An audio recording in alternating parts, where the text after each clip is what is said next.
This week on the Baseline Podcast, Josh and I are joined once again by Kris Drew from the Menace2Sports Podcast.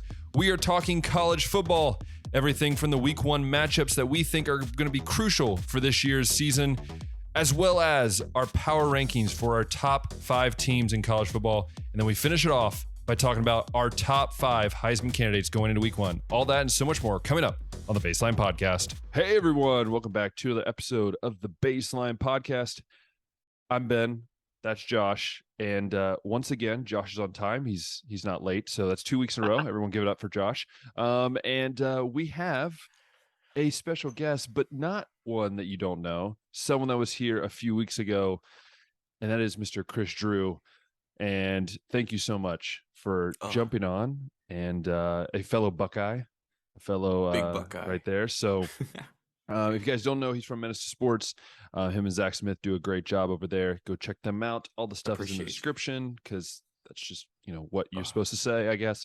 But no, we appreciate him coming on. So Josh, what are we talking about with Kris today, and what's going to be happening? Oh, man.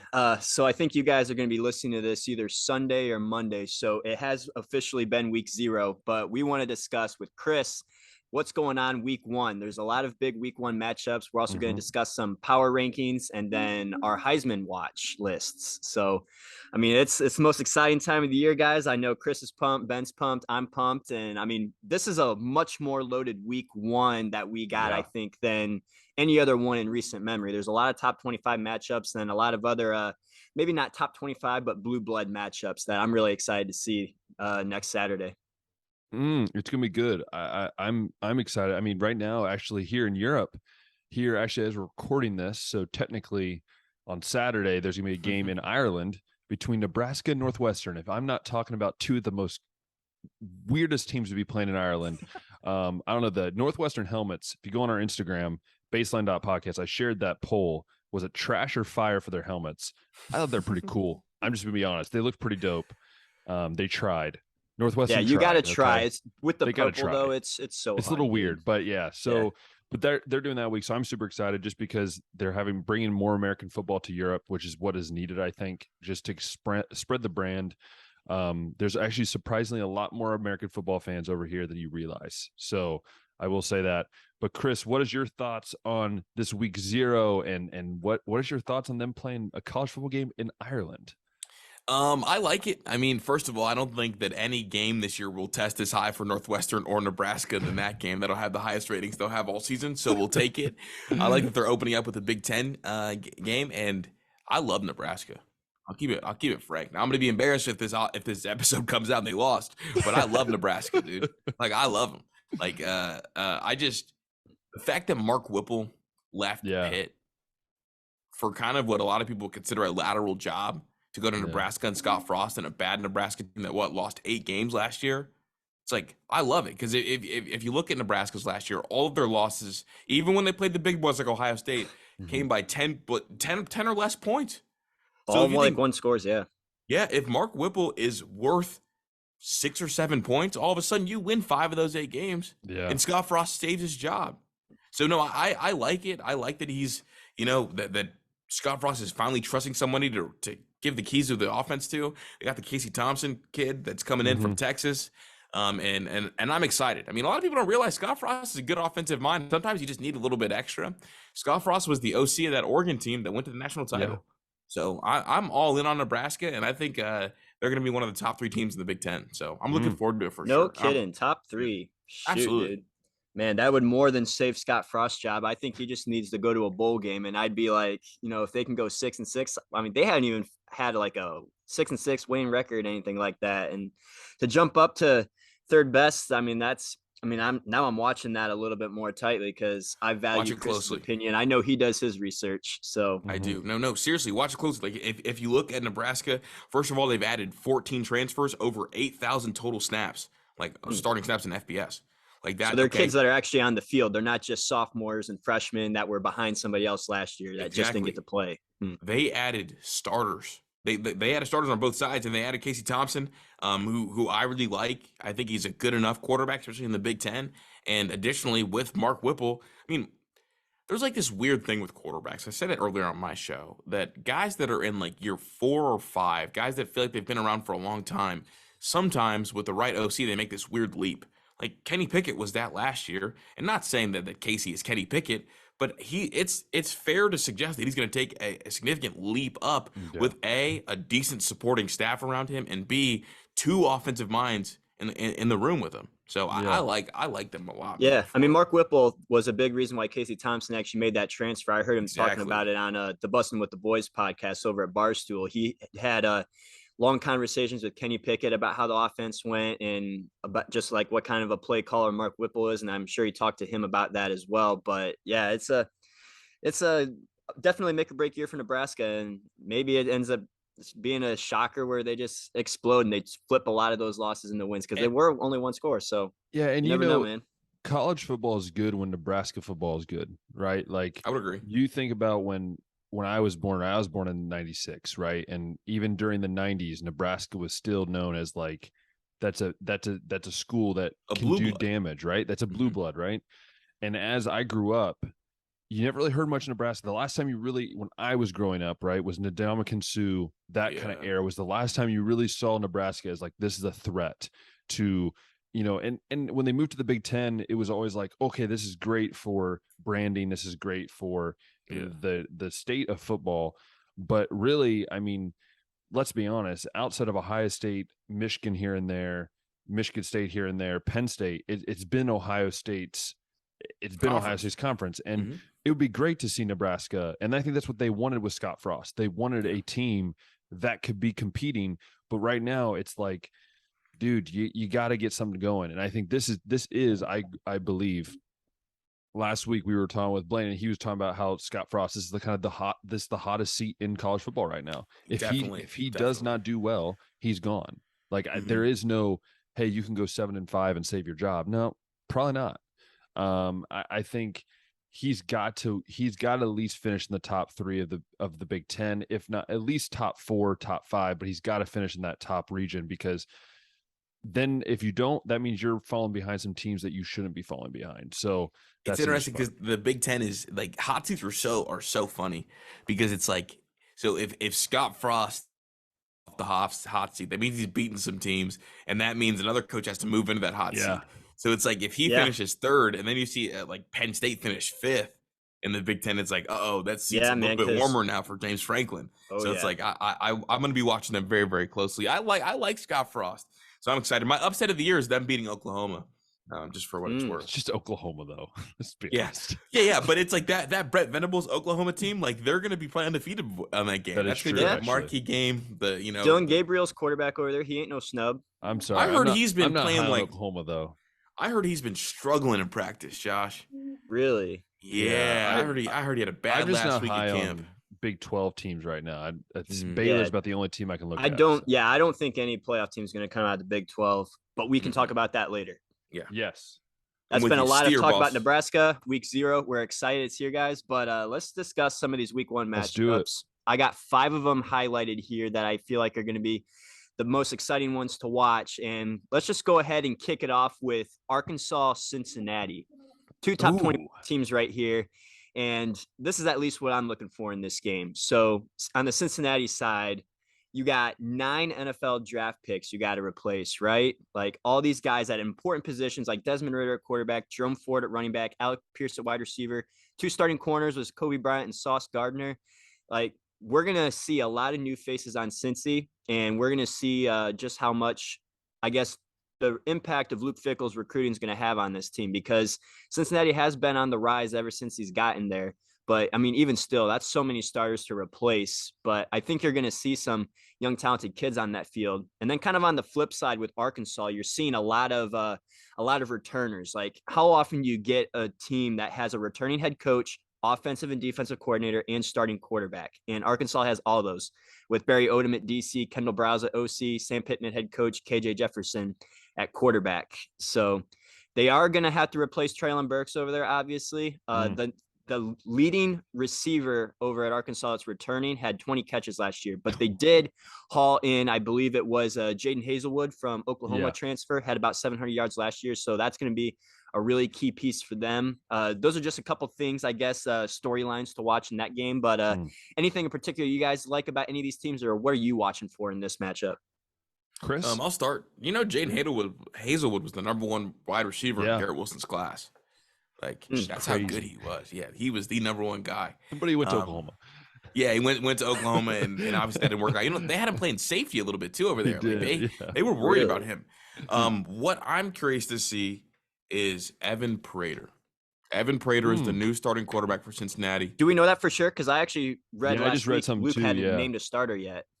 Yeah, no, but my guess is it'll be Evan. I think it's going to be Prater because he's like the highly touted recruit, and I think the other one is a transfer from Eastern Michigan, if I remember right. I can't remember his name though. It's is it Ben Bryant? I just pulled up on my notes. Yeah, but I would be surprised if it's not Prater. I think it'll be Evan for the homegrown factor. He's been there. Like, he's Luke's specific handpicked guy. He's a top 200 kid. He fits what every Cincinnati quarterback feels like they are, like these big, long striding 6'4" guys with decent arm talent, but not great arm talent. I just want to see what he looks like. And it's crazy because that Arkansas team, I think, is really, really good. Like, I think Sam Pittman has that program moving in the right direction. They're a very, very physical bunch, and that does not bode well when your defense gets gutted. And also the Ohio kid, Corey Kiner. I mean, that's a kid that Ohio State wanted as kind of a backup plan for running back. He ended up going to LSU. I believe he was a top 8 running back in the country, and then coming back to Ohio, where he's from, to play for Cincinnati. I mean, that's going to be the tandem. I mean, not a lot of times you get 2 first-time starters back there, but here we have it. But to be honest, I really think Arkansas beats them bad, unfortunately. I'm thinking that too. Ben, I'll let you go ahead and share your thoughts. This is my thoughts, right? I always pull for Cincinnati, right? I'm a Ohio State fan first, but I'm always when Cincinnati made it to the playoff, I was pulling for them, and I think Luke Fickell's always been one of those guys that you look at and you're like, man, I like this coach. Like, it's just, he's a guy that I think and actually, honestly, and Sam Pittman as well from Arkansas. Like, you look at both these guys and you're like, you know what? I would take that as my head coach. Absolutely. It would not even be a problem for me to go, I'll have that lead the team. And we saw with Ohio State with Luke Fickell, and I think Luke Fickell will always be an Ohio guy. But I think for me, right, they bring in Kerry Combs, which I just think is funny. They basically did a trade with Ohio State, said, hey, we'll take yours. You can take ours, right? I think with Cincinnati, the one thing I am worried about is they're going to Arkansas. Correct. That's what worries me, because I think if it was at home, I think Cincinnati could be a very close game. I think it could be a game that could be played within the different, margins, right?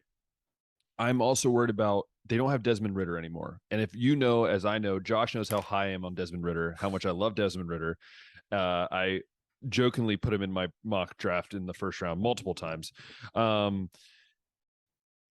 think without him, no matter who their next quarterback is, no matter how long he's been there, no matter, whoever it could have been, I just struggle to see how it's really going to make a difference. Yeah, translate and make a difference. So personally, I don't think it's going to be as big of a blowout. I think that Cincinnati will hold their own, because I think the way Luke Fickell coaches, the way that he really, just when you watch that team, it's a physical team. They know how to play. And I think I would love to see Cincinnati in the Big Ten, but we know it will never happen as long as Ohio State has any say in the matter. But I think at the end of the day, I think there's a chance, a very slight chance, that there could be an upset. But I do believe that Arkansas will probably beat them. I'm guessing by 2 touchdowns in my book.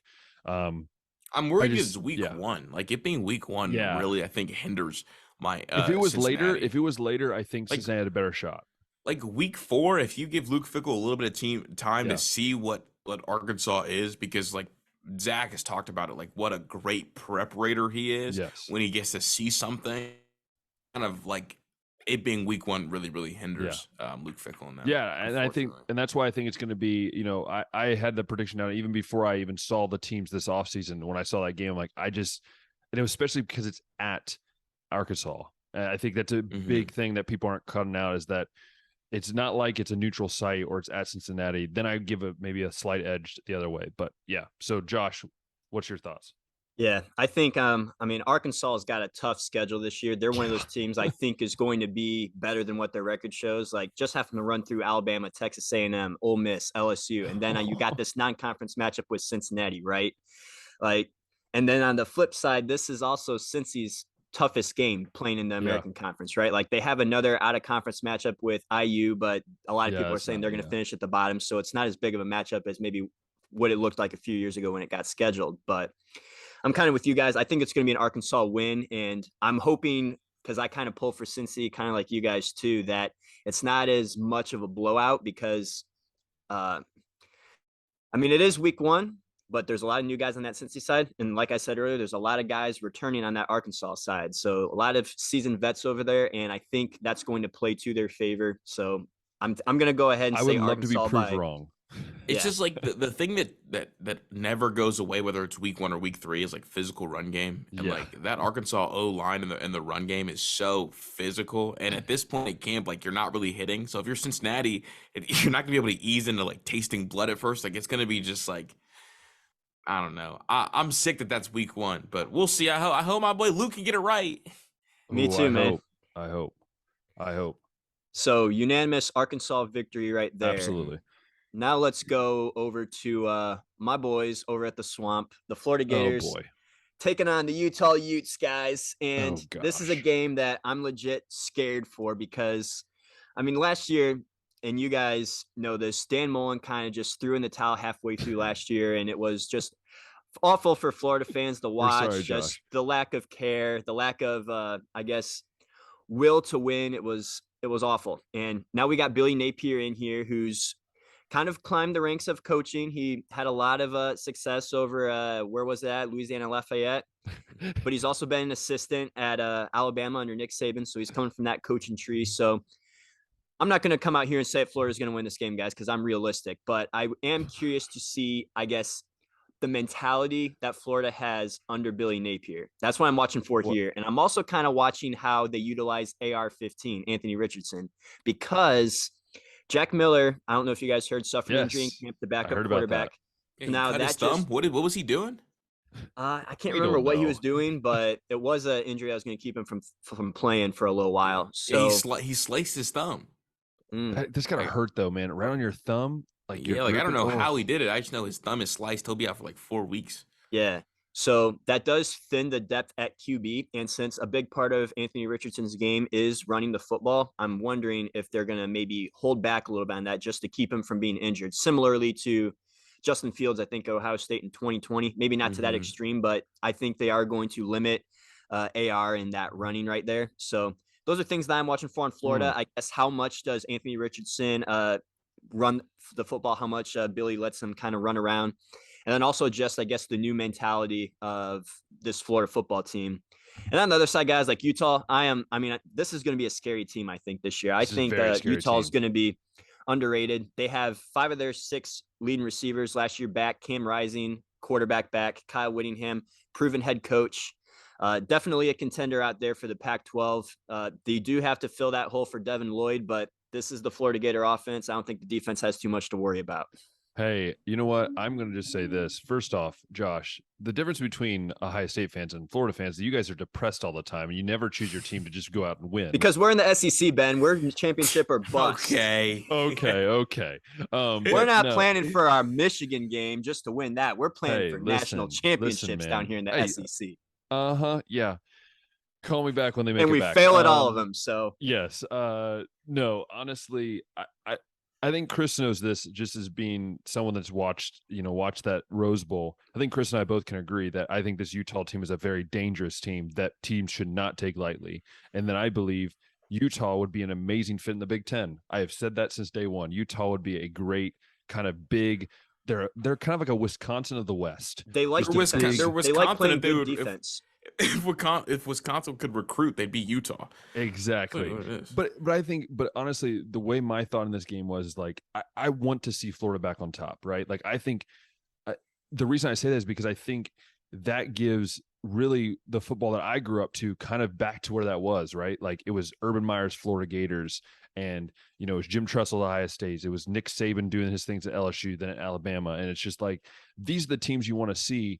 And I think, like you said, I do agree with the whole Richardson thing. I think they're going to hold him back, I think just a little, because if you don't have, I know his running's a big thing, but I agree with you, Josh. I think it's going to be they've got to be careful because if he gets hurt, you got to do something. And then that's the challenge. And it sucks because, I mean, he's super explosive. Oh, he of was course. busting off 70, 80-yard runs last year.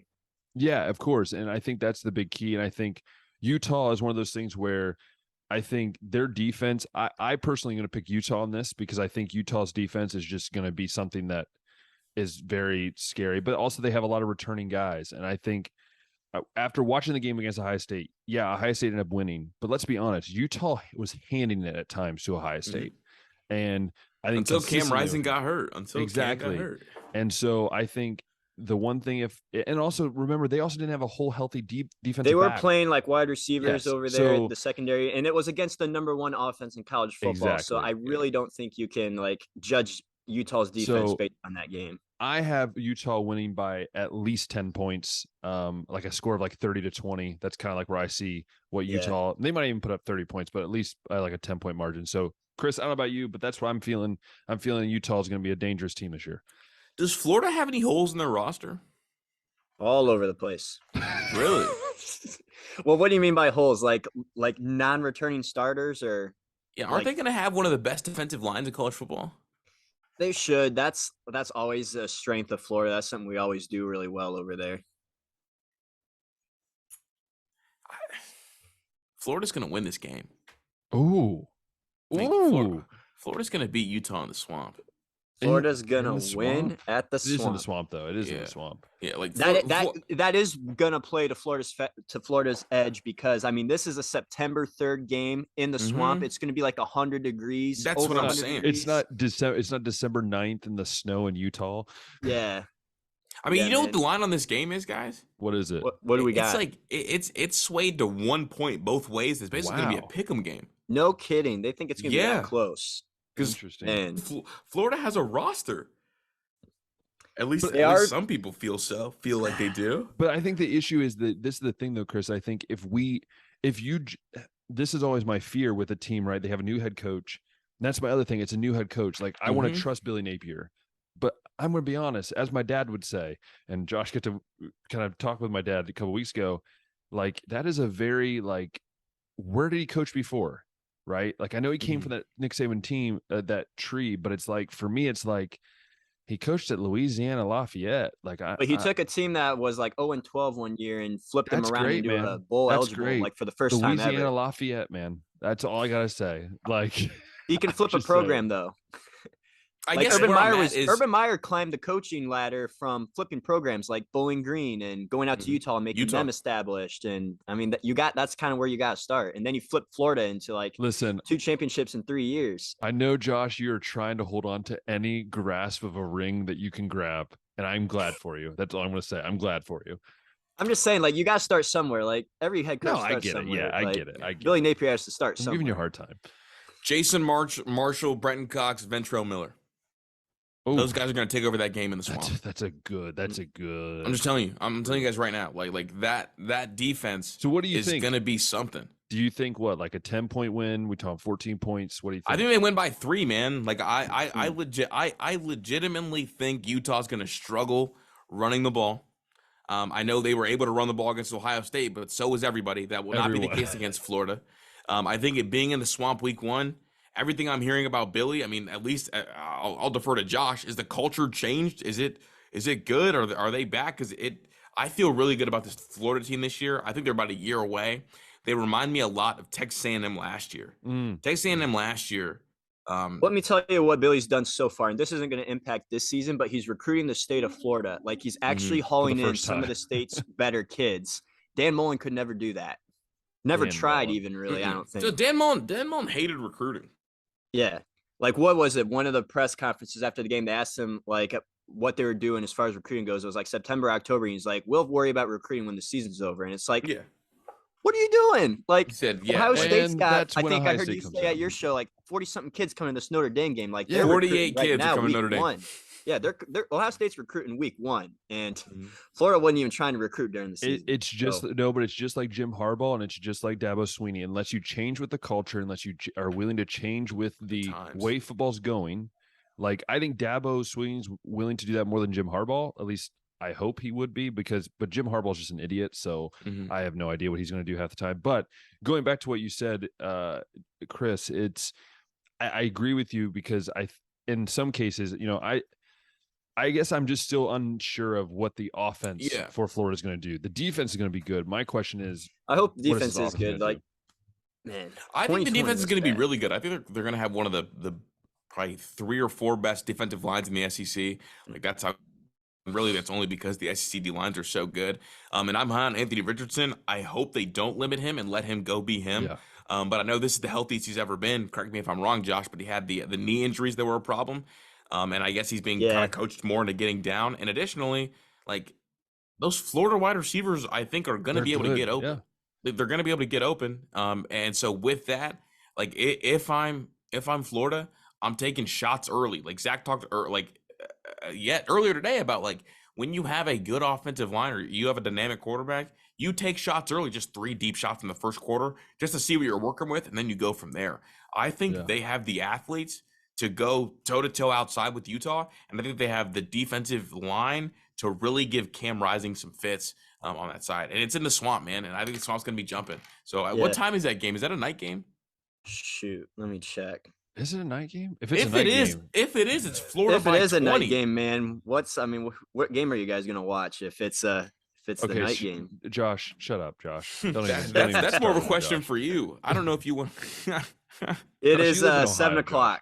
It is 7 o'clock game. I won't be watching it, but man, 7 o'clock in the Swamp. Josh, Josh, where's your loyalties lie, Josh? You're in Ohio right now. Where are your loyalties lie? That's tricky.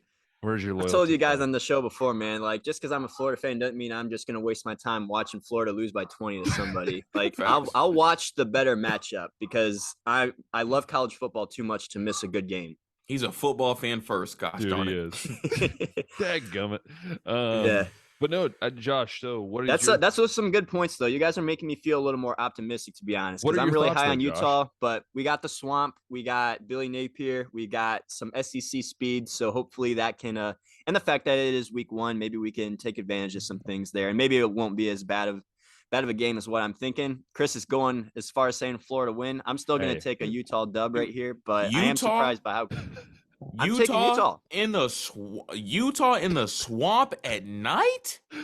I am, man. Hey, Kris, 2,000 degrees. I think Kris, this might just be because of how beaten down I've been as a Florida Gator fan. I don't have much faith right now. This is like I have hope for the future. This is like when a dog's been beaten. Like they just flinch every time you go to get him a treat. It's like, for Pete's sake. These are things that I would have never said 2 years ago, though. Listen, it's funny. These are things I never would have said 2 years ago. Kris, I'll be honest. We talk about college football a lot on here, and there's so many times where he avoids talking about Florida. Like, we'll be talking about any other team, and Florida gets mentioned. He'll be like, hey, we're going to move on from that. Like, just swerves. Not we're going to move on. Holy. We're going to move on. I'm sorry, bro. Yeah, man. Josh, what do we got next, man? What's the next game? All right. Here's another one that I am excited to see is Oregon, Georgia. Oh. And we're going to have, I think the leading storyline here is Dan Lanning versus former team. The team. The man. The Lanning. I'm just kidding. Yes. That was bad. So Dan Lanning obviously replacing Mario Cristobal. He was the defensive coordinator at Georgia last year and coordinated like a generational defense, guys. How many guys were on that defense that went to the NFL? Like 8 of them? Like 8 or something. Literally like all of them. Yeah, and 15 total, I think, draft picks on the whole entire Georgia team. So, I mean, wow, like generational. So he's over at Oregon now as the head coach. Similarly to Cincinnati, we don't know who the starting quarterback is going to be. We assume it's going to be Bo Nix, grad transfer from Auburn, but they also have a former 5-star Ty Thompson out there. And I mean, if the competition's that close, guys, that's kind of interesting to me that they haven't announced it yet, but maybe they just don't want Georgia to be able to practice against anybody because they have experienced Bo Nix before. He's played against them before, being over there at Auburn in the SEC. So yeah, you got the quarterback situation there. So I'm curious to see who Oregon's going to throw out there. New quarterback. They're going to have new running backs because CJ Verdell graduated, and then I think it was Travis Dye transferred over to USC. So new QB, new running back. Also on the defense, they're going to have to figure out a way to replace Kayvon Thibodeau, but Noah Sewell is still one of the best linebackers in college football, and that front seven should still be a strength of that Oregon defense. And then over on the Georgia side, guys, I mean, I know they recruit well, but I mean, all those guys that they lost, it's just you never. I mean, we saw LSU lose all those guys last year and kind of fall off. I don't think Georgia's going to fall off that far just because I think their culture is way better and they've done a much better job at recruiting. But we also saw Georgia struggle last year. The most they struggled was week 1. Granted, it was against Clemson, who had one of the better defenses. But I think this is a chance for Oregon to maybe steal a win over here from Georgia. I'm not as high on Georgia as other people.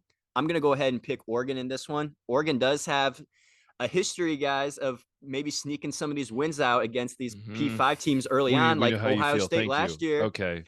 Shut up, Josh. I mean, Ohio State last year. I mean, he's definitely watching Florida. No way he watched the Ohio State game after that comment. Holy.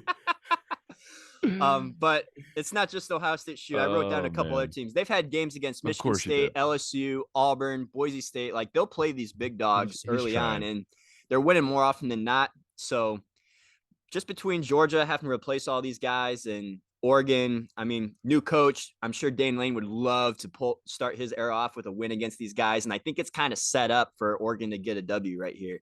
Chris, I'm sure a lot of people are going to disagree with me on that, though, because, I mean, this is the defending national champion Georgia Bulldogs, guys.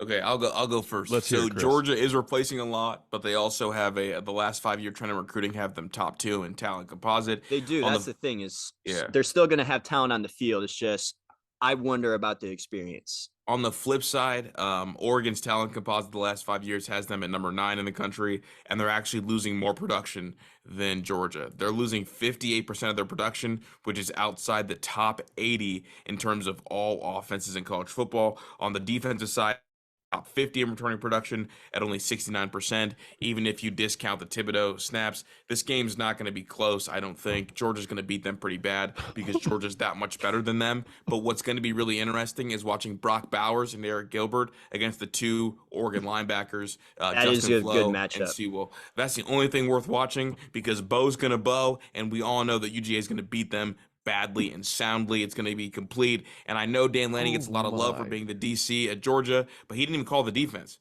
Like that's like when Mike Yurcich was the OC at Ohio State. It's like, yeah, but yeah. So I don't think it's going to be a close game, but I am interested in kind of the NFL implications of seeing those 2 linebackers go up against the 2 Georgia tight ends. And I also heard that Stetson Bennett's a little bit bigger, so I'm curious to see if they'll run him more. But I think this should be a cakewalk for Georgia. And if it's not, I'm clowning every Georgia fan on Twitter. If you're a Georgia fan on Twitter, unfollow me if y'all lose because I'm going to be totally insufferable. Hey, you do bring up a good point about Bo, though. But I guess the reason that that's not as much of a concern for me is because they won a lot of games last year with Anthony Brown, and I didn't think he was much of anything special either. Yeah, no, you're absolutely right. I just worry so much about the stuff on defense from Oregon. I mean, Oregon last year they're losing 40% of their production about on defense, and last year they were outside the top 100 in third down conversions. Like Georgia is an on-schedule team. If you can't get third down stops, you're done. You're a wash because they don't want to throw the ball over the yard. They want to run the ball. So I just think they're going to be outmatched now, man. So I would say, Chris, wow, I called about 30 names. It's late night right here. Okay, it's late at night while I'm recording. What is it, 2 a.m.? It's like 2 a.m. It's fine. But no, Chris, I totally agree with you. You know, Josh, I was debating. Chris brings up valid points, Ben. No, all of that was facts. You brought up hard stats. Even before he said this, I really struggled going against Georgia because of this. Bo Nix, yes, he was at Auburn, and we know our guest last week, Blaine, you know, he's a big Auburn guy. He's SEC guy.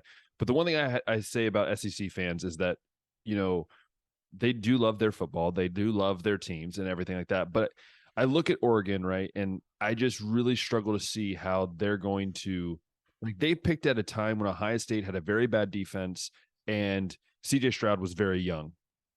If you played that Oregon team at the end of the year, I think Ohio State wins by 4 touchdowns. I don't even think it's close. So my thing is, yes, do I think Stetson Bennett is the best quarterback in the nation? Absolutely not. I don't think he's in the top 10. But I do believe that they have a defense that is going to be nasty. And I believe they have 2 tight ends who I think could be the top 2 tight ends picked in a draft coming up. And I think it's hard for me to look at a Georgia versus Oregon game and going, oh, I'm going to pick Oregon, right? The last time I'm thinking back to the national championship game against Ohio State. Like when people were picking Oregon over Ohio State, I looked at them and was like, how? Right? Like I know it's the Pac-12 and they get a lot of discs and stuff like that, but honestly, like I struggle to see the consistency, and a new coach and everything like that. I think, you got Kirby Smart who knows what he's doing, and I think it's going to be a very good defensive team. I mean, do I think Georgia's going to score a lot of points? No. I think this could be a very low scoring game. But yeah, I'm sorry, Josh. I have to agree with Kris. I think it's going to be, I've kind of said it's going to be about probably a 17-point margin. I think it's going to be like a 24-7 game, or a 27-10 game. I just don't think Oregon's going to be able to produce points. Maybe I'll be wrong, but I really don't see it happening. I mean, I'm not going to lie. Oregon is 2 years away. Yeah, it's 2 years away. I agree. I'm not going to lie. Like, I am kind of going more on feeling on this one. Like, I just don't think Georgia's going to be a playoff team. I don't think they're going to be a bad team, but I think there are going to be like 2 losses on their schedule. And I think this very well could be one of them. You brought up, Ben, that Ohio State probably beats Oregon last year if it was at the end of the season. But I mean, again, that was at the beginning of the season when Ohio State still was trying to get their stuff going. And I mean, this is week 1 right here where Georgia, I mean, has a lot of pieces to fill and a lot of guys that kind of got to figure things out still. So I just kind of see the opportunity here for Oregon to maybe steal a win here. And I still think Utah is going to be the favorite out in the Pac-12, even with Oregon getting this win. But yeah, it's just, I mean, it's kind of on feeling, but I mean, Kris brought up a lot of good points about everybody. Shoot, bro, I picked Florida on feeling, so I'm with you. All right. Yeah, I mean, it's kind of the same thing there. You feel like Florida got the edge of the swamp, and I just kind of feel like Georgia last year, even as a national championship team, struggled week 1. Now they got more new guys, and Oregon kind of capitalized off of a bad situation last year against Ohio State. So you never know. Josh, we don't feel bad for you because, Jim Harbaugh recruits on feeling. He has no idea half the time what he's doing. He just goes hanging out. Hey, how you doing, y'all? Hey, he finally got an NIL collective fund. Okay, though. Just stop. Don't even get me started on that. We're going to win with our culture. Our good old culture at Michigan men. That's how we do it. As Ohio State is giving $100,000 per player, possibly. So, try to keep up with us, Jim Harbaugh. All right. Well, that's 3 of the matchups, guys. Let's do it. And I have one more to talk about before we get to the big one that I'm just going to kind of let you guys talk about mostly. But last one here that I'll mostly be involved in is LSU, Florida State. Now, you might look at this as 2 unranked teams on paper, but it's also 2 historic blue bloods that are kind of in a situation right now where they're just trying to get back to relevance, right? Like FSU's been in shambles ever since Jimbo Fisher left, and LSU's been trying to fix things since that 2019 national championship team. Like, they just got to get the culture right. And now Brian Kelly's over there and trying to get off to a good start. And Mike Norvell on the other side with Florida State's kind of trying to save his job right now. So kind of 2 similar situations, but also 2 very different ones for the head coaches, at least. And over at LSU, now that Miles Brennan's medically retired or whatever it was that he did, I think Jaden Daniels is the QB over there. So, I mean, he had a lot of exciting players over there at Arizona State. I'm excited to see how he adjusts to the SEC as a whole. But in this game, at least, FSU's an ACC team. So I think we're going to see Jaden Daniels kind of run around a little wild. And on the Florida State side, guys, I don't really know what they got coming back. I know what they had last year wasn't much of anything special. And now they got to figure out a way to replace Jermaine Johnson, who had 14 or 15 sacks last year on defense. So I'm going to give the edge here to LSU. Not a huge edge, but I do think they can win this game potentially by 2 scores, depending on what kind of version of Jaden Daniels we get. Well, I think, and I guess I'll touch on this because I think it was interesting last week, and obviously Kris wasn't here, but Blaine talked about on our show last week how he talked about how he thinks that Brian Kelly's an amazing fit. He had no idea. He's very high on him. Yeah, he had no idea that Brian Kelly had like Family. this. No, this is the thing. Well, Kris, you'll have to watch the clip, but he was telling us that Brian Kelly, people are saying maybe not a good culture fit at LSU, but he brought up the fact that winning football games makes you a good fit. And I mean, that's what Brian Kelly has done everywhere he's gone. And me and Ben were kind of like, that's interesting you say that, because up here in Ohio and Midwest Big Ten country, Brian Kelly's kind of looked at as the biggest clown in college football right now. And he had no idea. Yeah. He thought that's kind of crazy. That's crazy. Yeah. So going back to that, that was very interesting for me. But for me with this game is I remember, so because my last name's Bowden, I remember watching Florida State when it was Bobby Bowden. Got no relation at all. I mean, my grandma tried to reach out once to see if we were related, but we're not. You should, man. If you would have known me a couple years ago, I went to high school with one of the Bowden girls. Oh, really? His granddaughter Julia? would be his granddaughter, wouldn't it? Yeah, Yeah, and I think. like they. I mean, shoot, dude, Bobby Bowden. I mean, the Bowdens coached at Akron when I was working for Akron. And, But so I worked about, in the stadium, and they were. But you even think about it, Chris. You even think about it too. Like even when we were all three of us were growing up. Florida State was still good growing up, right? Like they had Jameis Winston at the kind of that peak time, right? Dalvin Cook and Jameis Winston. Dalvin Cook, yeah, exactly. Kelvin Benjamin. So, it was dynamic. I think. For me, I don't think Florida State's going to win this. I think it would have to be something crazy. It would have to have an earthquake. Something would just have to erupt to do that. I think that LSU is going to just survive this game. Like I don't think they're anything special. I think there's a lot of building that Brian Kelly's going to have to do. I think he has to be Brian Kelly. He can't be just someone that's going to try to fit in the SEC. He's got to be Brian Kelly, because when he does coach, he wins ball games. He might not win big ones, right? But he wins ball games. And I think it can work if he can recruit Louisiana and he can continue to win. I think he'll be fine. But I have LSU. I have them winning by at least, I'd say 17 points, 14, 17 points. I just don't believe in Florida State, just period. I don't, unless they have some amazing unknown talent that comes out. They're really struggling. Florida's above them. Miami's above them now. I mean, Florida State's basically just like, why would I go to Florida State? So, Chris, I don't know your thoughts on this. I feel like I know where you're leaning on this, but I'm interested to hear your thoughts. Brian Kelly is 44-7 since 2018. He hasn't lost to anyone he wasn't supposed to lose to. Yeah. So Brian Kelly may not win the big game, but he doesn't lose games that he should win. Mm-hmm. He doesn't lose the small ones, though. Yeah, no, he doesn't lose the small ones. In fact, like Lincoln Riley has more unranked wins since he's been a head coach than Brian Kelly has since 2018. Like if you look at all Brian Kelly's losses, I mean, it's 2 times the number one ranked Bama. It's Ohio State. That was before 2018. It's a top 15 Oklahoma State team. I mean, the teams they've lost to have all Clemson, been highly ranked. Yeah. Clemson, since he's their quote unquote worst loss. Brian Kelly's not losing this game. And honestly, I think LSU is going to be a lot better than people think. If you look at their last 5-year trend, their overall talent composite is number 7 in the entire country. So they have talent. They now have a competent coach. They're going to win this game pretty handily. I mean, I think Kris Drew could coach this team, and I think they'd be a semi-decent team. We're running stretch the whole game.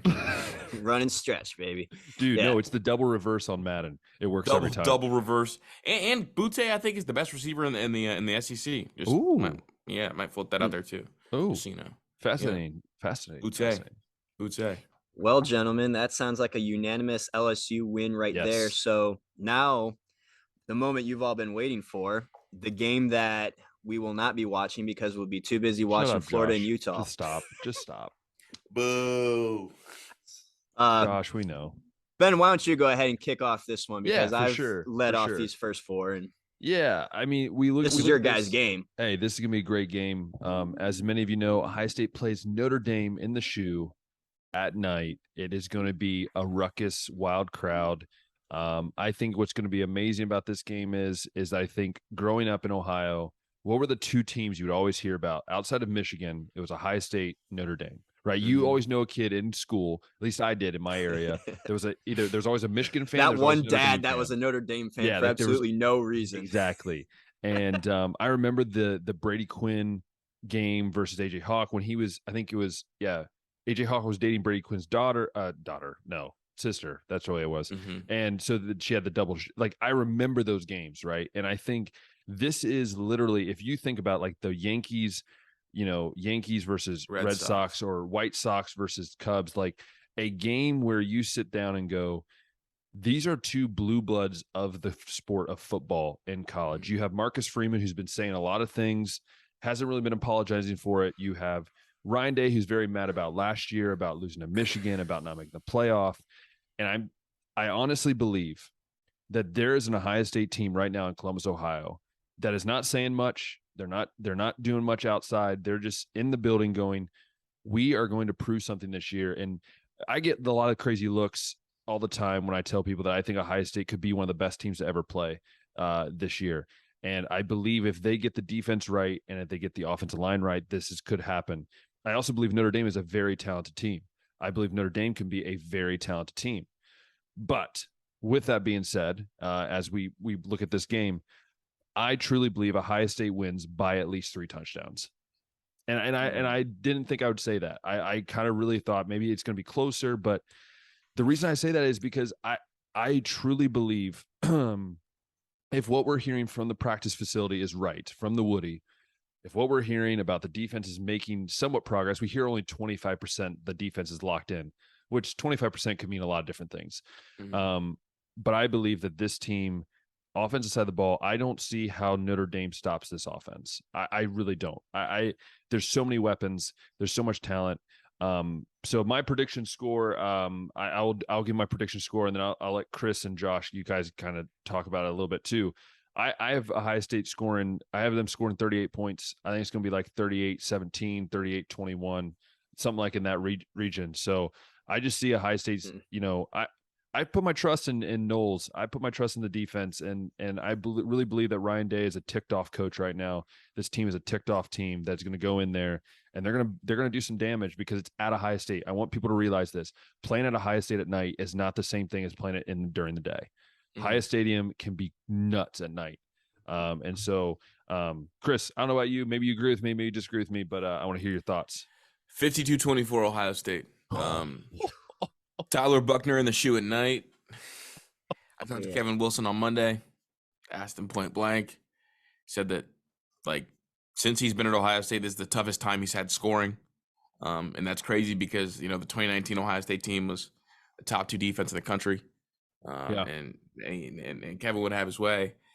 This is like one of those rare cases where every single unit group, if you go their counterpoint, Ohio State has a wide advantage. Mm-hmm. Ohio State has the Ohio State wide receivers have a wide advantage over the Notre Dame corners and safeties. Mm-hmm. The Ohio State offensive linemen have an advantage over the Notre Dame defensive line. I don't care what anybody says. I've sat down and watched it. I went through it with Zach. Mm-hmm. The Ohio State quarterback has a large advantage over kind of his counterpart, which is the linebackers and the corners.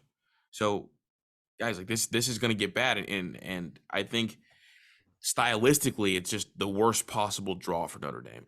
So in the horseshoe at night, Tyler Buchner, right? First start. Yeah, exactly. First start. He has some accuracy issues. Realistically, so I'll ask you both this. Yeah. How many drives can he afford not to score? 0. I'll give him 2. So if he, but no, Josh, I want to hear that. Well, hold up. Josh, yeah, 2. Exactly. This is my point. There is no way. If let's say he doesn't score in 2 drives, Ohio State gets, let's say, a touchdown and a field goal. You're down 10 points. There is no way Notre Dame climbs back. You don't think there's one drive where maybe CJ Stroud gets aggressive and throws an interception, or maybe even just unproven? I don't want to say unproven because we've seen Marvin and Buka in the Rose Bowl, but just maybe a young player makes one mistake kind of like that, and then they have to punt it away. You don't think there could be any situation like that? Because it is, like you said, night at the shoe. I think Tyler, the young guys in Ohio State a little bit too. Well, the young guys are. It's funny because there's not that many young guys anymore. That is true. At least, yeah. It's weird because they're returning. Well, I mean, Marvin and Buka are sophomores, but yeah, those guys are sophomores. I know what you mean though. A lot of the guys are not young in the way that they have a lack of experience, but maybe still being a sophomore. Well, even if you think of the defensive line at Ohio State, they're going to be rolling out tons of DNs. I mean, they could go the rush. Wasn't LJ talking about rotating a ridiculous amount of guys? It's ridiculous. Yeah, he's full of mess. They're rotating. There's 8 guys that can play. Yeah, not 13. But listen, you have JT and Sawyer, who are by the way, if you look at them, go look at a picture of those 2 guys. They look like chiseled out of stone. They said Jack Sawyer's carrying around 270 right now. He came in at 245 or something like that. No, he came in lower than that. He came in at 230. They inflated his weight for the first weigh-in. Wow. He was a little guy. But yeah, so Josh, he was playing quarterback. Josh, I want to hear from you. What is your thought? Because I saw you shaking my head when I said my score. Then you heard his, and then you just realized that way out. So it's just geez, man, 30-point game, everything we've said about Notre Dame. Well, here's why. I legitimately think that if Ohio State comes out and scores the first 3 possessions and they stop Notre Dame twice and we get the ball again, like just like doing game flow in my head, like Tyler Buchner can't have back-to-back bad drives to start the game, and it's gonna be so loud to get things going. You definitely don't want to get in a hole early. Yeah. No, exactly, because if you become one-dimensional against Jim Knowles, it's a wrap. They struggled with Jim Knowles' scheme last year in the bowl game when Jim Knowles wasn't even there. That's true. Like that scheme gave them fits, and I know Jack Cohn's a statue. I know it's a different year. I just I just firmly believe like they don't have the athletes outside. The Lorenzo Styles kid is good, but he's not good enough to wreck a game. And additionally, I know that Tyler Buchner's having some mechanical issues in terms of like sinking his lower body and upper body, and he's leading to some overthrows.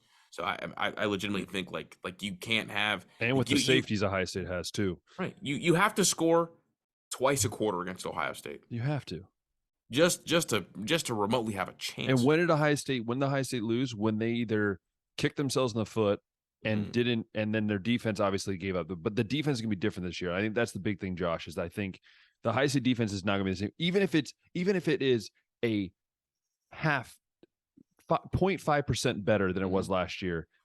The Ohio State defense last year was so bad that I was sad to be wearing my Ohio State jersey sometimes. Like it was so scary. It was so sad. But I believe that Jim Knowles, even if he has 50% of his defense in, like they just seem more excited. If you listen to the interviews, the guys just seem more excited. They seem like they enjoy it more. And this game feels like 2000 and I think 2017 USC Alabama. Yes, that's what this game feels like to me. Yeah. So Josh, you didn't give a score prediction. We want to hear your score prediction. So let me just explain a couple of the reasons why I've been struggling here and stuff. Right. So like I said, Notre Dame can only afford to not score twice, just because even if Ohio State doesn't score on 2 of their drives, that's still putting them over 40 points, right? Yeah. Like if they score every drive, that's got to put them over 60. So I don't think Notre Dame has to score 60 points to win this one, but I mean, you got to get a couple stops here, right? And then you got to score when you get the ball. New QB Tyler Buchner being in the shoe is going to be a problem, and I really think that Ohio State speed at receiver is going to be a problem for that Notre Dame secondary, especially with no more Kyle Hamilton guys. Like we even saw it last year, Notre Dame secondary kind of struggled with athletic wide receivers, and Ohio State's got a boatload of them. So I guess the reason why I think this is going to be a little bit more close is just because I think Ohio State might have a couple of these things too, like week one. I don't expect them to be absolutely perfect. Of course, yeah. A flawless week one is just like absolutely insane, unheard of. So I'm going to go ahead and put Ohio State at like a 20-point win. We'll go maybe 45-25. That sound fair? Yeah, it's a good one. Yeah. You know, actually, it's funny because you're a lot closer to me than you think. Yeah, that's what I was about to say. I'm the one that has the more normal score out of everyone here. You said 40. Here's the deal too with Notre Dame. Here's the thing. You said 45-25. I have 52-24, so I have one more late touchdown than you. We have the same score. I have 38. I have 38-17. We got the same score. We got the same one. Tell me yours again. You said 52-24. You have 45-25. Okay. Yeah, I guess when you got the 50 and the 20, it sounds like it's way farther than like 40 to 40s and 20s. Mine's the more normal one, people. Okay. Well, and here's the other thing too, is like Notre Dame, like we just hyped up Notre Dame for only losing 7 games since 2018, and they're only losing to good teams. So it's just like I got a little bit of respect for Notre Dame there.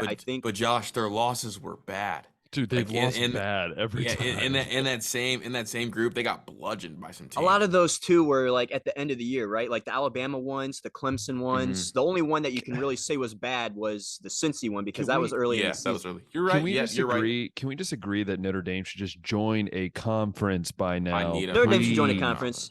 Another thing too, guys, like I guess I expect the fact that Al Washington, James Laurinaitis, Marcus Freeman, all former Buckeyes on that Notre Dame staff. Yeah. I mean, they kind of want to win this game a little bit. I'll be honest. I mean? Like it's going to be personal. Laurinaitis leaving would hurt. That was the one that hurt the most. Like that's just like a Buckeye dude. Like I grew up watching. He didn't get a call back, man. He didn't even get a call back. Well, I don't think Day wanted him. Let's be honest. No, he didn't. That's why I'm saying he didn't call back. But I am excited to see Al Washington finally coaching his position group. Absolutely. Like he's not a linebackers coach. I don't know if people realize, but he was a defensive lineman and a D-line coach. Right. And honestly, I think if he does a good job at Notre Dame,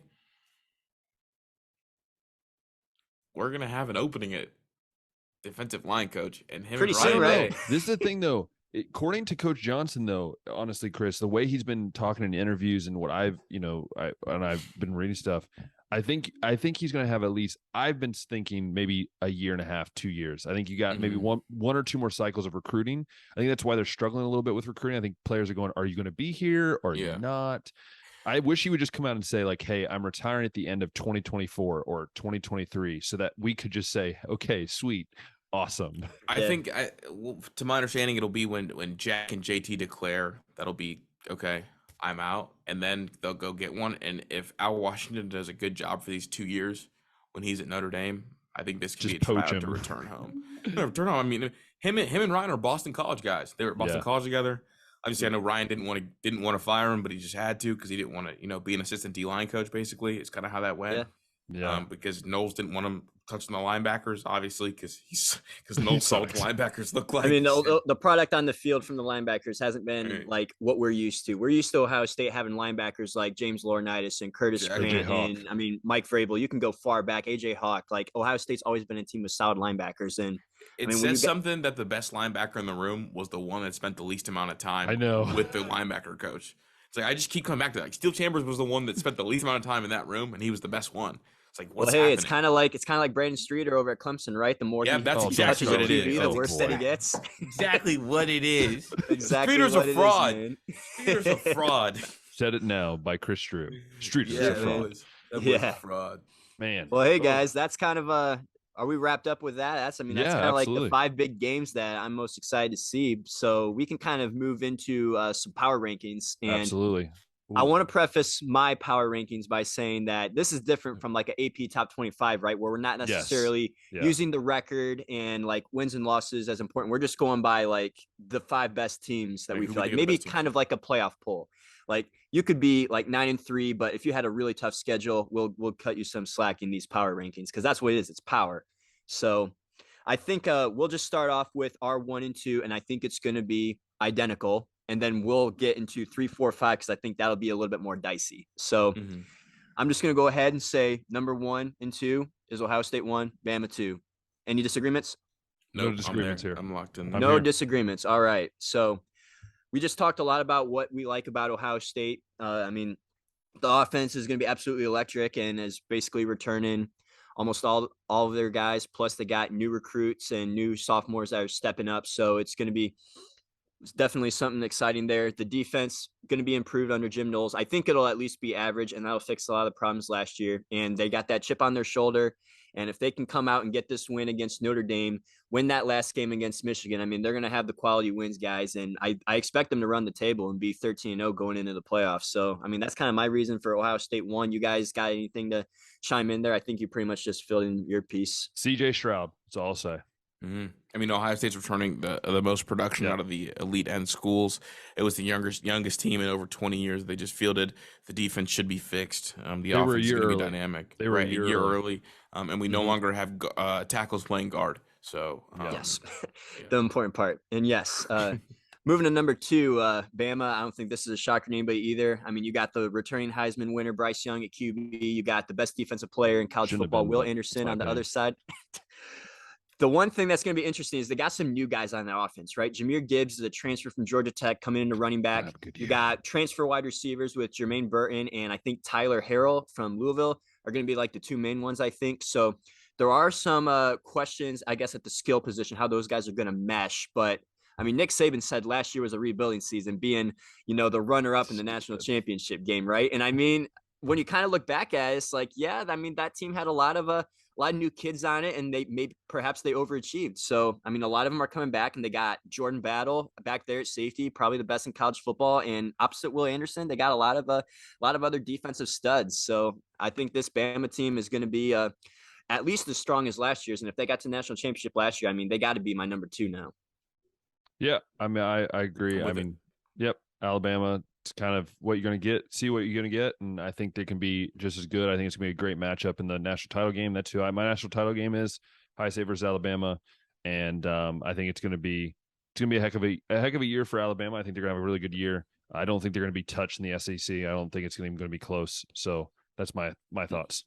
The four most productive players in college football this next year are going to be C.J. Stroud, Bryce Young, Will Anderson, and JSN, and then Marvin Harrison Jr. is going to be right behind them in terms of efficiency. And they're all play for two teams, Ohio State and Alabama. That's your second best team in the country. Absolutely insane, man. And you could throw TreVeyon Henderson in there too. I think right up there in the top 10 as well. Correct. And then honestly, like impact wise, one of those Bama receivers should pop. So I mean, Burton was one of the top guys in his class, so that would probably be the one. I wanted Burton so bad, dude. Burton was killing everybody at the Elite 11, but he wasn't better than our receivers, so he wouldn't have been a take for us. Yeah, but I like Burton a lot for sure, man. So moving on to number 3. Anyone want to announce their number 3? I'll go first. Yeah. All right, let's hear it. I have USC, number 3. Ooh. The transfer portal champions. Yeah, let's talk about it. They added 13,000 career snaps in this 1 year. They added 20 transfers, guys that are playing, and the big one is Caleb Williams. Quarterbacks historically make a jump from year 1 of the program to year 2 of the program. I know it's not the same program, but it's the same. But it's the same head coach, same system. You got exactly, and a lot of those same guys, including his favorite target Mario Williams. They also added Jordan Addison, Linikoff Award winner. I think they have the 3rd most dynamic quarterback in the country and a top 5 dynamic receiver in the country, with an offensive mind. And if you look at their schedule, to grow together, because the one thing you worry about a lot of times is transfers not meshing well and kind of things getting off to a too hectic of a start. They open up with Rice, Stanford, Fresno State, Oregon State, Arizona State. It's 5-0. It gives time for those transfers to mesh. And really by that point, you're no longer a transfer team. And then their really first tough game is at Utah on the 15th, and that's a tough one. And then they have kind of cakewalks until Notre Dame. They're going to have time to get better as this thing goes along. And again, adding over 20 starters. 20 starters they added to this team. That's a ridiculous number. So you would think the way the competition went this season, I mean, it's basically you mesh 2 teams into one. They're going to have talent there, and they're going to have Caleb Williams, and they're going to be playing in a weak conference, so they'll have time to grow. I have USC as my number 3 team in the country. All right, I'll throw mine out there, and this is going to sound like contradictory considering that I have them losing week 1, but I'm going to throw Georgia out there out of respect, being the defending national champs. All that talent that Kris mentioned that's on the roster, so I'm going to put some respect on Georgia's name there and at least put them 3. And I think, I got them losing that week 1 game to Oregon, but I think it's a team that is going to like gel together as the season goes on, right? Like they might finish the year with 2 losses, but I mean, going through the SEC is always a grind, guys. Plus you throw that tough out of conference matchup with Oregon. Like I think they're going to be up around 10-2. And right now I got them 3rd. Well, I would have to agree with Josh. Yes, I have Georgia. I think national champion for me, always at the beginning of the year, at least when I'm doing these power rankings, I feel like national champions should be in the top 3 or top 4. If you don't, I feel like you're not giving them credit where credit's due. And they're also returning a lot, I think, on the defense, like I said earlier. I don't believe in Stinson Bennett. I never will. So this could easily slip to the bottom of the top 10 by the end of the year. But right now I have Georgia at 3. Yeah. I don't hate your pick at all, Kris. Like USC was very tempting to me. I guess just what's holding me back is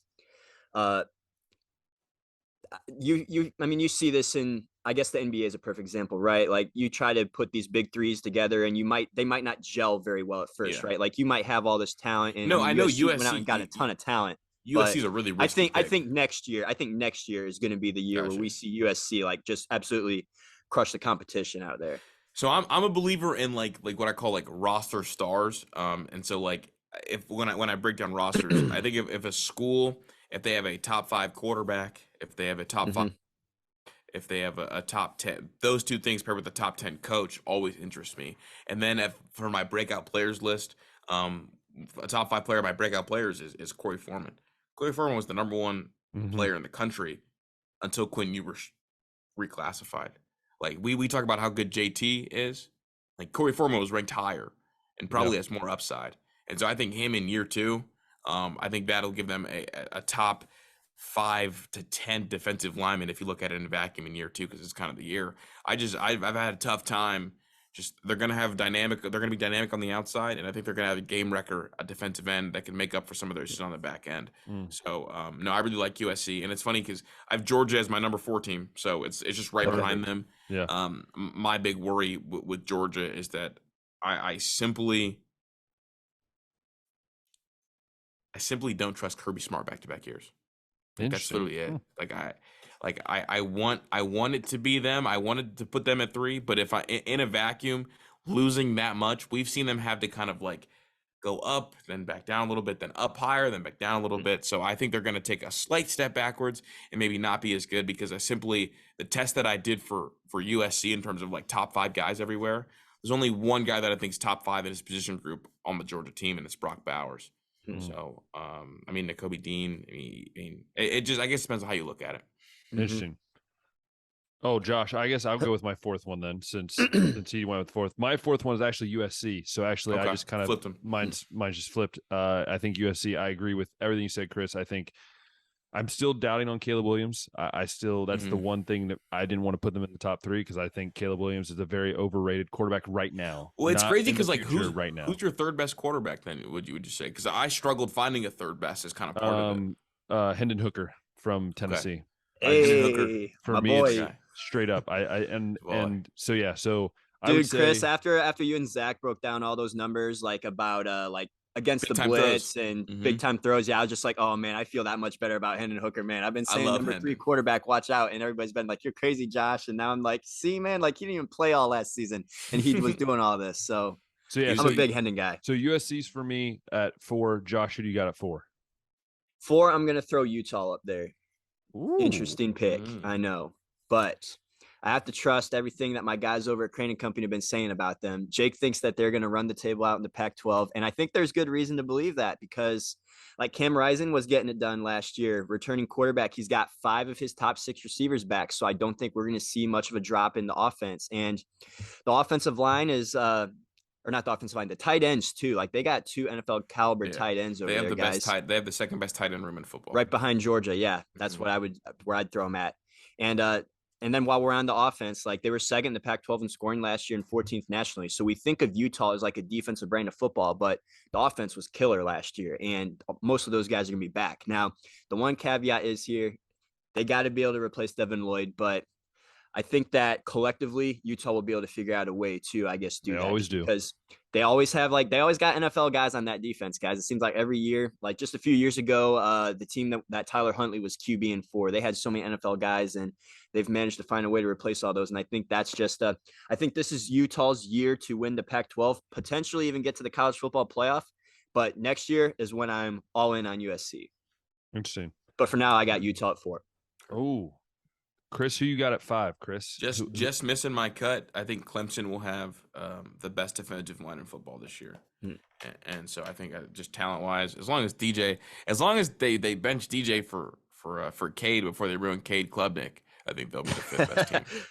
Yeah, I agree with you. I would say, but instead of Clemson, I'm actually going with Josh here. I'm going actually Utah at 5. I think USC and Utah will shock a lot of people this year. I think it's going to be 2 teams are going to be up there in the top 6 by the end of the year. And Utah earned my respect during the Rose Bowl last year. You had dudes out there that had never played corner or hadn't played corner in a long time, going out there and doing their best and just trying their best. And I love teams like that because it reminds me of where I'm from, small town, just like, and that's the way I think they play. Like if you ever watch Utah, it's like I feel like I'm watching like a high school team. They're a bunch of farm kids. They're not farm kids, but it's like a Netflix team. It's like damn, like I want to watch this team go through their season. Yeah, exactly. Shock a lot of people. So for me, I have Utah at 5. I think Utah is going to be a very stiff opponent. I think a very tough opponent in both nationwide as well as in the Pac-12. Josh, what about you? Who do you got there sitting at 5? Dude, 5 was so tough, man, because like I think as it stands right now in the AP top 10, like they got all those teams that we know aren't going to be there by the end of the year, right? Like Texas A&M's up there. I think you got Michigan up there, and I think Michigan's going to have a solid record, but I think that's only going to be because of the schedule they got. Clemson's up there. I think they're 4 or 5 right now, and I want to believe in Clemson, but I feel like just we're going to see a slow downtrend. They're not going to like go into like irrelevance, right? I think they're going to maybe hover around that 9-3, 10-2 area though, just because like they're starting to change out coordinators, and we're starting to see that affect the play on the field. And I don't believe in DJ last year. I think he regressed from that one game that we saw him against Notre Dame his freshman year. Yeah, so like he's got to step up, and I mean he could do that. It's just right now I don't think it's going to happen. So I flirted around with maybe throwing NC State here, but I know that's a popular pick. But I'm not I gonna almost do interrupted you, hoping you would say it. Oh man, yeah. I gotta see a couple things from NC State first, but I think they got potential. But guys, right now this is gonna shock y'all. Maybe I got Notre Dame 5. Oh, just stop. Look, man, I think NC State's better than Notre Dame. Oh my goodness. we got Josh. Notre Dame going 40. What was it? 44-7 since 2018, or just 7 losses since 2018. Yeah, like 7 lost, 44. I don't think Marcus Freeman is going to be a guy that kills the momentum. Like he's still recruiting well. The players love him. The schedule is legit this year. So that's the one thing about Notre Dame. They always win the games they're supposed to, but they lose the games they're supposed to too. So they're going to get tested with Ohio State early. They also got to take on USC this year, right? I mean, they got Clemson, which is also going to be a tough game for them. So if they can kind of get through this with maybe just 2 losses, or maybe finally out of these like 3 or 4 top 25 teams they got, like just beat one of those, like this could, I think Notre Dame is going to do some good stuff under Marcus Freeman. And I got him at 5, guys. That is subject to change, but right now I just think Notre Dame has done a lot of good stuff these last few years under Brian Kelly, and I don't think Marcus Freeman's going to kill it. They're Catholic Michigan. They're Catholic Oklahoma, Chris. Come on. Neither of which are top 5 teams. Yeah, but I mean, okay, like I didn't want to throw Oklahoma up there because I don't believe in them. I don't want to throw up Clemson. Like I didn't want to throw up Texas A&M. I didn't want to throw up Michigan. Like it's not going to be any of those teams, I don't think. So NC State, Tennessee. Yeah, Arkansas. like I'm throwing a flyer up there that maybe Rutgers sounds up there for yeah. I'm just throwing a flyer up there because I know it's not going to be any of those other teams. So I'm like, well, maybe it'll be this team. I liked your NC State pick more. Let me make a case for NC State real quick. Let's hear the case for NC State. Are they at 6 for you right now? Honestly, I'm about to make them 5. NC State returns more production than any Power 5 team, more than any Power 5 team, including their starting quarterback, which is a big plus. They're also in the ACC. The theory is they went 9-3 last year. All they got to do is correct 2 of those. That's 11-1. And you got to repeat the win over Clemson, right? Dude, they're going to beat Clemson. They're going to beat Clemson easily. I mean, even if they don't repeat the win over Clemson, they play them tight, and that's their only loss. Yeah. They just can't have a blunder to Miami again. Listen, that's what did them in. Notre Dame chokes to the me ACC so much, this year is definitely the 3rd best conference in college football, I think. In terms of like top to bottom balance, like there's a lot of teams in here like Miami that could be exciting. NC State could be exciting. Clemson, if they can right some of those wrongs last year, could be exciting.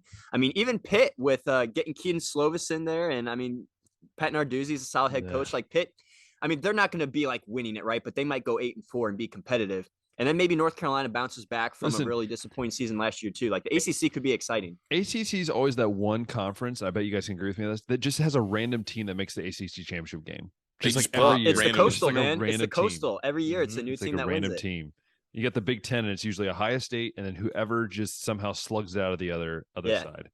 But like the Pac-12 will probably have the higher end competition, but it's going to fall off real quick once you get to like that 4th or 5th team out there, right? I think the ACC is. What are you talking about? Oregon State's like the best team out there. I mean, I'm just kidding. NC State returns their entire starting secondary, all of them.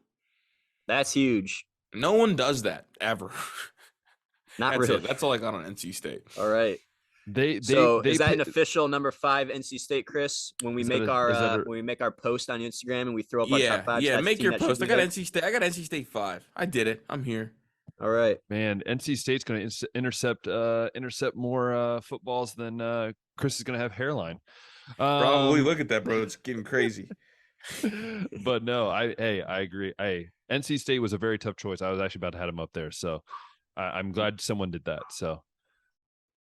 Well, hey, man, that's our top 5 week 1 power matchups. Rankings, that's our top 5 power rankings. Now we got to get a Heisman watch, guys. That's only appropriate right now.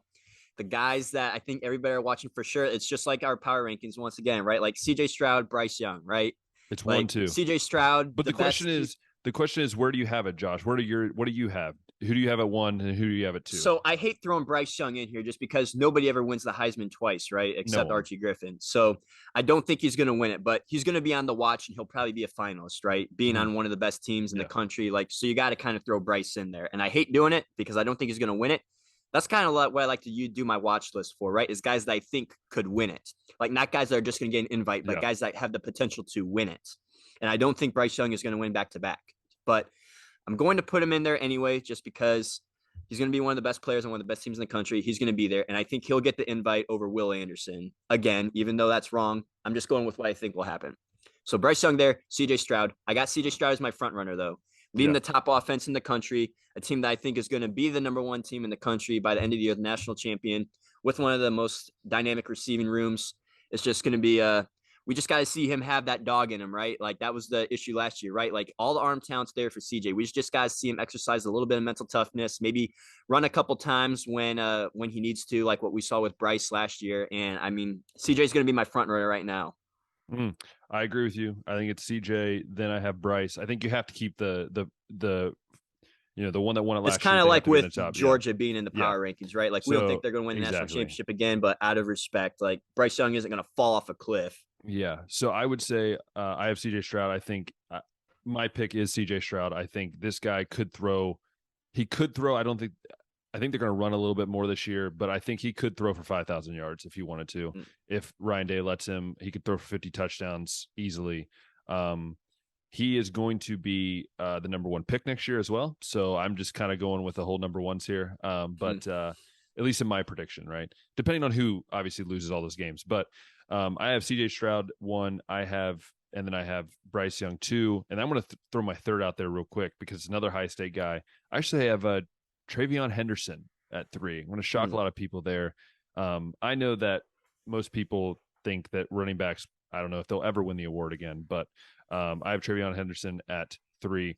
Kris, who do you got in your top 2? And then if you want to throw your third one in there as well. I don't have Bryce making it to New York this year. Wow. Just as a little side note. Okay.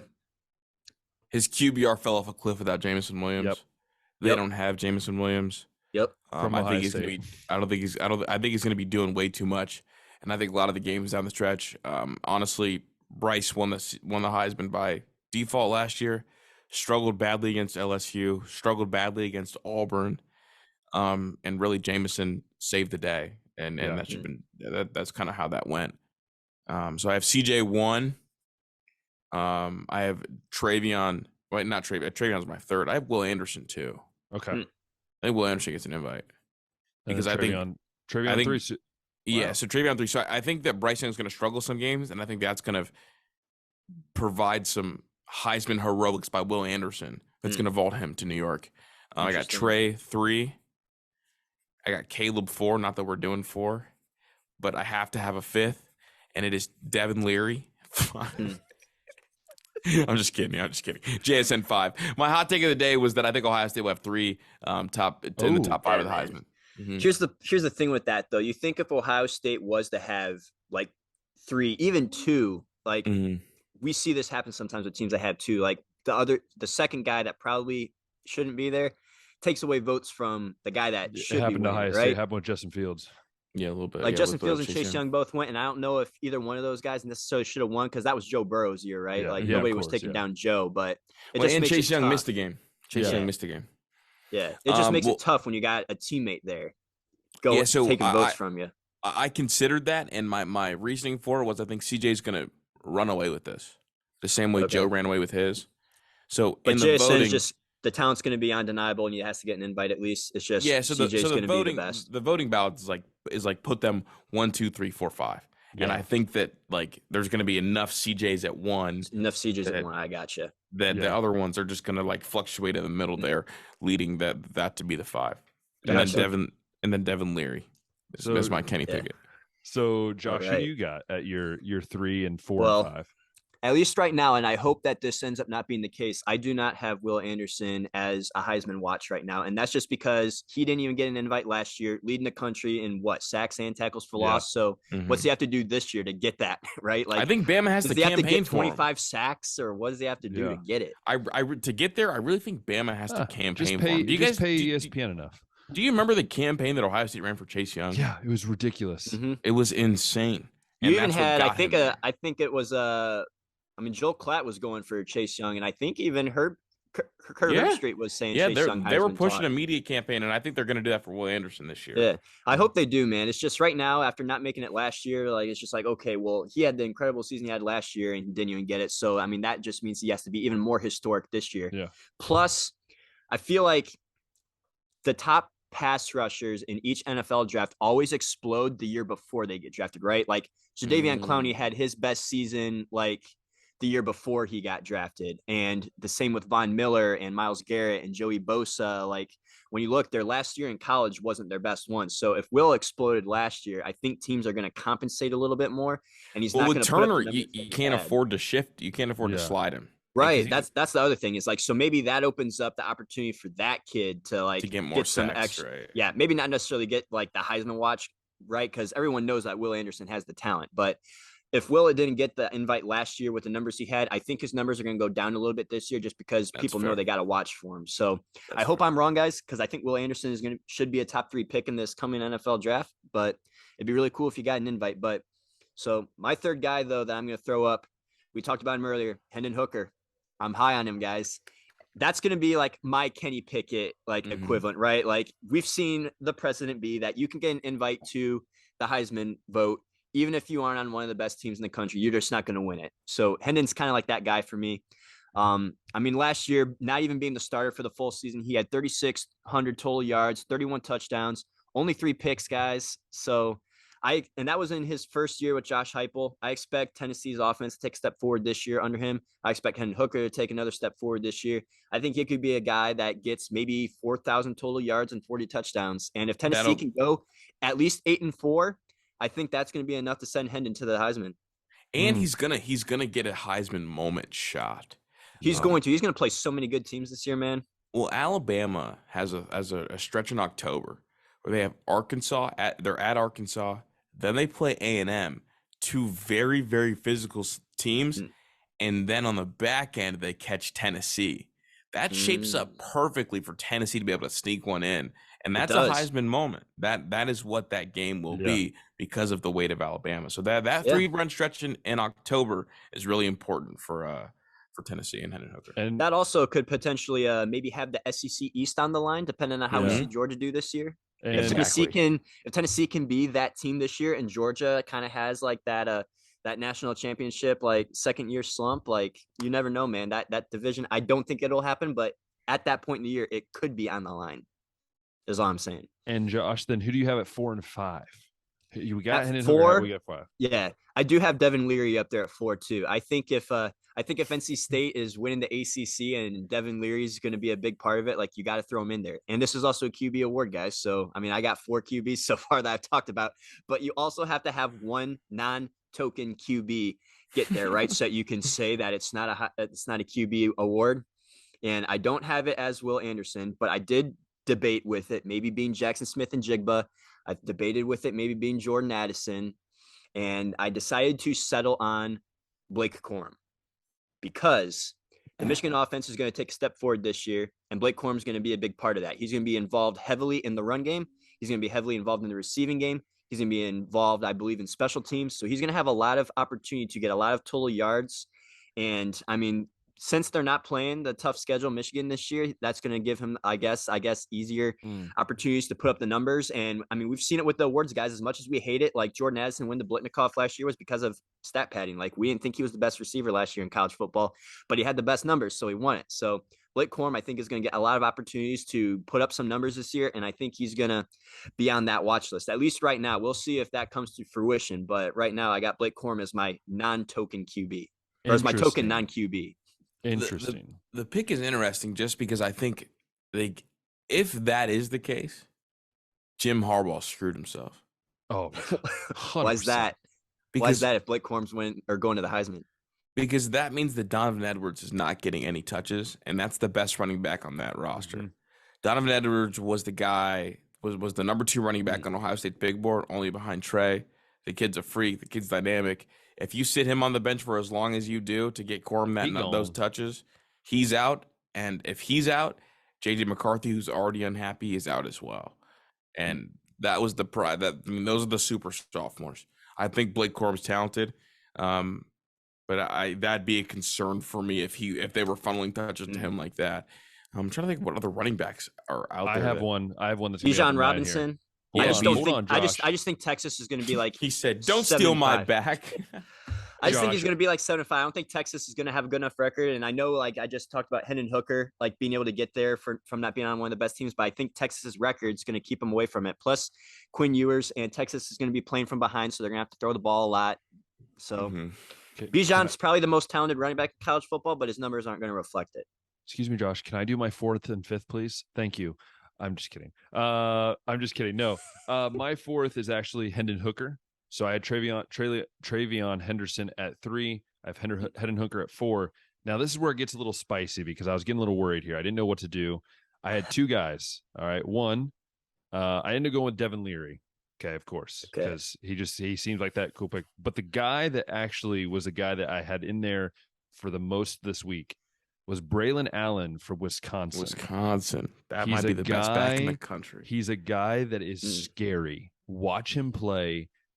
That is going to be amazing. That Ohio State versus Wisconsin game, 2 running backs that are just like the dudes, dominant. Right? Mm-hmm. So I have Braylon Allen almost as like tied with Leary as like these 2 dudes are going to be my 2 kind of like outliers. Braylon Allen, no one's talking about him, but I know Wisconsin's going to be trash probably this year, to be honest, but they're going to have a really good running game. And as they always do. And let's be honest, a lot of the Heisman winners in the past, I mean, you've seen different Heisman winners. You've seen different best Big Ten backs, who they've been. Melvin Gordon. You've had, I start naming them all. Monte Ball was another one, right? Like these dudes. John Clay. Yeah. So that's who I have. James Those White. are my top 5 for my watch list, Josh. That's what I got. Alrighty. No mention of TVD. I'm so proud of you boys. The You're U welcome. is not back. You're welcome. I know, man. Tyler Van Dyke, I just don't get it. Like, he could have that explosion, right, from freshman to sophomore season that, I mean, we're expecting Caleb Williams to make. But, yeah, it's just – I didn't even think because quarterbacks good, explode. They explode under Gaddis and Mario.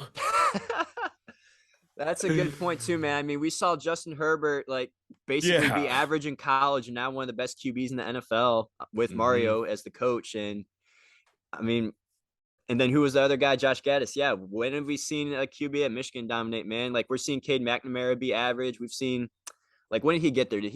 Was Gaddis there 2019, his first year? Yeah, I thought he had Shea Patterson for 1 year. He might have had Shea for 1, and then we saw him with Joe Milton, and that was just an absolute disaster too. And so that could be a problem for Tyler Van Dyke, man. That could he might have to transfer out. Boy, you know what? What I will say though is, Chris and Josh, is that it's going to be a heck of a college football season. Absolutely. There's also a guy that we aren't talking about that's going to break out, and I was trying to think of who that could be, and I couldn't think of it. Sorry. There is no one. There's no one. I don't know. There's always somebody.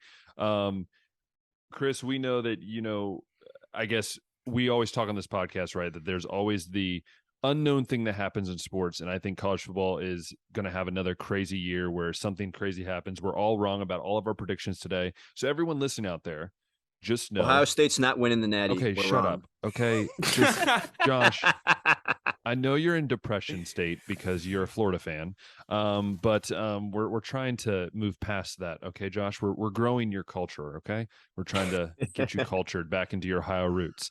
No, we appreciate, first off, Josh, great job on today's show, getting Chris on, setting this all up. Great job, Josh. We're so thank proud you for of you. coming on again, Chris, man. Yeah, thank you, Chris. We want to go ahead and brag about what you guys have been doing at Menace, man, because you guys have been killing it. I saw the million views. You got the Chris's Corner show going on. You guys are doing a lot during Let the us know what's season. going on. Yeah. Oh yeah, it's been crazy. So we used to do 5 pieces of content every single week, and now we're ramping that up to 10. I'm doing shows now too, and Zach's doing some private shows behind the Patreon, and then we're gonna work on getting some articles out because we both are in contact with some coaches. So you're just cranking it up a notch. We're gonna do some live shows as well, kind of right after Ohio State games, maybe for the fourth quarter of Ohio State games, kind of talking ball as well as pregame shows. So we just want to get out there a little more and kind of be the ESPN alternative because really, like, we just love talking ball and want to be more interactive. So we're getting it going, man. I mean, we hit 1 million. We're hitting about 1 million per month now on YouTube, and that's really big time.